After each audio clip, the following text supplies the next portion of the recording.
Estou muito feliz por você estar acompanhando mais um programa Encontro com a Palavra. Bem-vindo a mais uma aula sobre os profetas do Velho Testamento. Estamos estudando o livro de Miqueias. Já vimos que ele foi um dos maiores pregadores entre os profetas. Ele é considerado um dos mais importantes profetas, no mesmo nível do profeta Isaías. Ele foi muito citado, inclusive por Jesus, em Mateus capítulo 2, versos 5 e 6, em Mateus 10, 35 e 36, e por Jeremias. Quando este profeta pregava sobre a destruição de Jerusalém, o povo intentou matá-lo. Mas alguns sábios se juntaram e disseram: não o matem, porque nos dias do rei Ezequias, Miqueias profetizou a mesma coisa, e Ezequias o matou. Mas Ezequias arrependeu-se do seu pecado. E o povo voltou-se para Deus, e por isso Deus não trouxe a destruição profetizada pelo profeta Miqueias. Portanto, a citação de uma profecia de Miqueias, feita pelos sábios da época, salvou a vida de Jeremias. Na primeira parte do estudo do livro de Miqueias, vimos que esse livro possui 3 sermões, divididos em 7 capítulos. O primeiro sermão, registrado nos capítulos 1 e 2, é uma pregação para todos os povos. O segundo sermão de Miqueias, que começa no capítulo 3, versículo 1, e vai até o capítulo 5, versículo 15, é dirigido ao povo de Deus. Miqueias pregou tanto na capital do Reino do Norte, como na capital do Reino do Sul. O seu sermão dirigido para os líderes do povo de Deus foi dirigido também às autoridades governamentais. Miqueias tinha consciência de que o governo vem de Deus. Deus quer que seu povo viva em paz. Para que isso aconteça e o povo de Deus viva bem, a forma de governo deve ser de acordo com o plano de Deus. Miqueias acreditava que um governo orientado por Deus deveria existir em 3 níveis.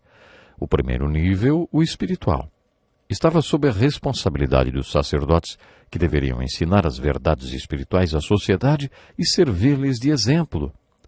O segundo nível, o nível moral de governo, era de responsabilidade dos profetas exortar o povo a obedecer os ensinamentos da palavra de Deus. E havia um nível civil de governo. Era a responsabilidade das autoridades civis aplicar as leis de Deus baseadas na sua palavra. Miqueias acusou de corrupção os líderes do povo nos 3 níveis de governo. A mensagem de Miqueias foi dirigida a esses líderes nos 3 níveis de governo. Essa mensagem de Miqueias para os líderes do governo é a preparação para uma grande profecia messiânica. Podemos dizer que o terceiro sermão de Miqueias foi um sermão positivo.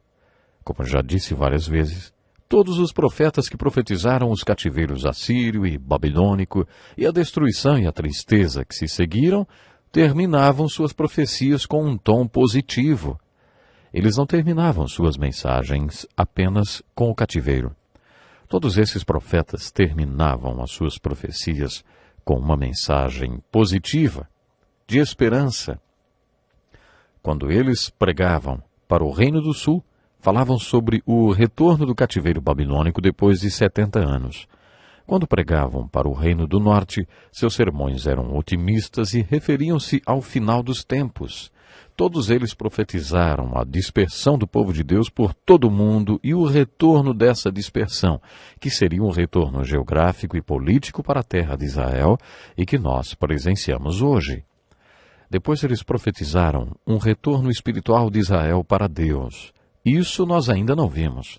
Já vimos o retorno político geográfico cumprir-se ao pé da letra, e isso nos leva a acreditar também no retorno espiritual. Nesse terceiro sermão, Miqueias prega sobre a restauração após a dispersão. É nesse contexto que ele profetiza sobre o Messias. Nessa profecia messiânica, Miqueias tem em mente os 3 níveis de governo do segundo sermão. O príncipe, que representa os líderes civis, o sacerdote, que representa os líderes espirituais, e os profetas, que eram os líderes morais do povo de Deus.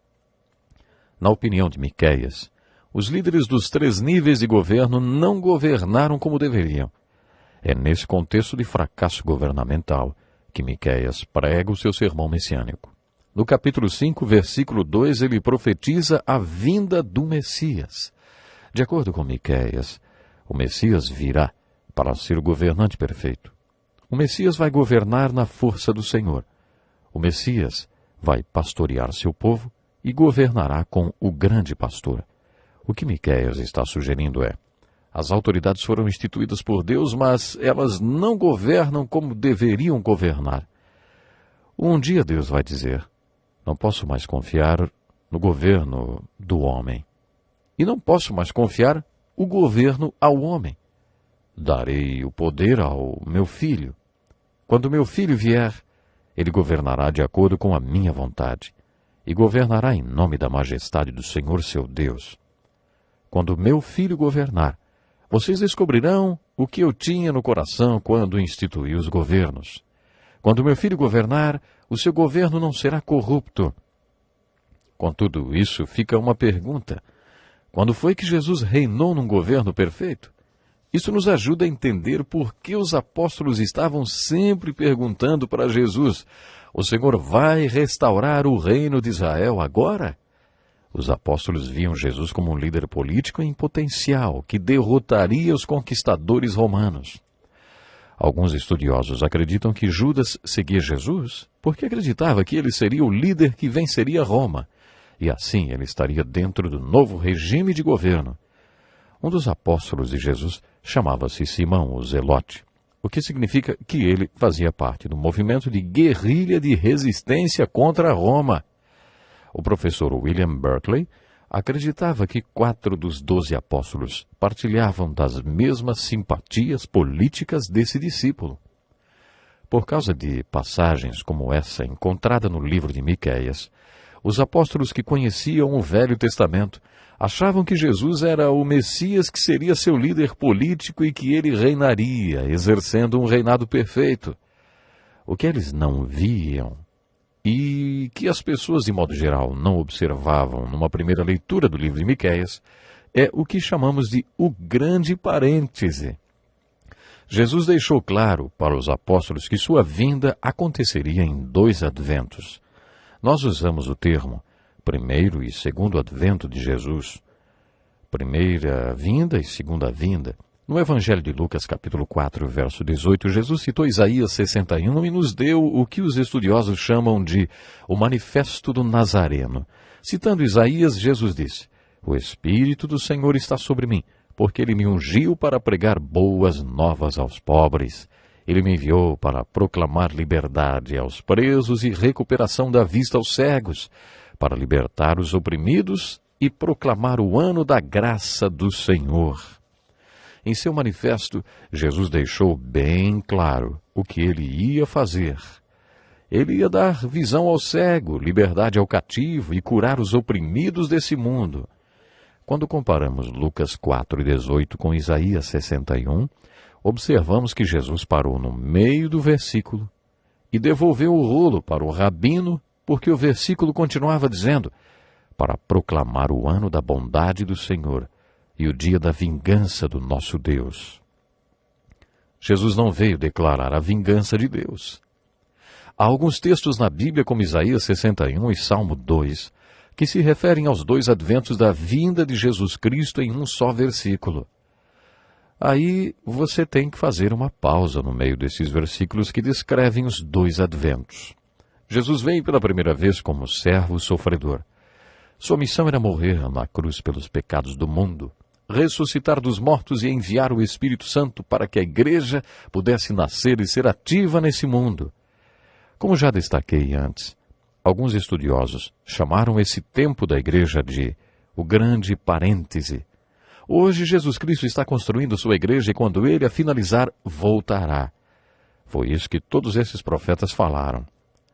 Jesus voltará com grande poder e glória. Na próxima vinda de Jesus, ele não vai ser humilhado. Quando Jesus vier pela segunda vez, ele não virá como servo sofredor. Ele não vai dar a outra face. De acordo com o Salmo 2, quando Jesus voltar, é como se todas as nações da terra estivessem em um lindo vaso de porcelana e Jesus, com um cetro de ferro em suas mãos, vai despedaçar as nações da terra. Quando Jesus voltar, ele vai reinar. Como já disse, há diferentes opiniões a respeito do reino que Jesus vai instituir na sua segunda vinda. Então, haverá um milênio? Será que Jesus terá um reino de 1000 anos sobre a terra? Se você acredita que ele vai voltar antes de estabelecer esse reino, você é um pré-milenista. Se você acredita que ele vai voltar depois que esse reino tiver sido estabelecido, então você é um pós-milenista. Se você acredita que o reino de 1000 anos é uma questão mais espiritual do que literal, ou algo figurativo, então você é amilenista. Há várias teorias diferentes sobre esse reino. Entretanto, todos esses profetas nos dizem que quando Jesus voltar, ele governará e reinará sobre o seu reino.